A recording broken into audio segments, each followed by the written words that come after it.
Hi everyone, it's Chris at Gardening Express here, just out in the nursery again, and we're looking at Azalea Japonica Hotshot Pink. Why is it a hot shot? Well, look at the colour. You want some early vibrant colour in your garden, plant Azalea Japonica.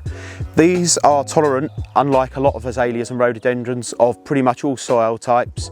I'm here in Essex and we've got these growing in our garden, no problem at all. Different varieties of azalea. This is this sort of hot pink colour.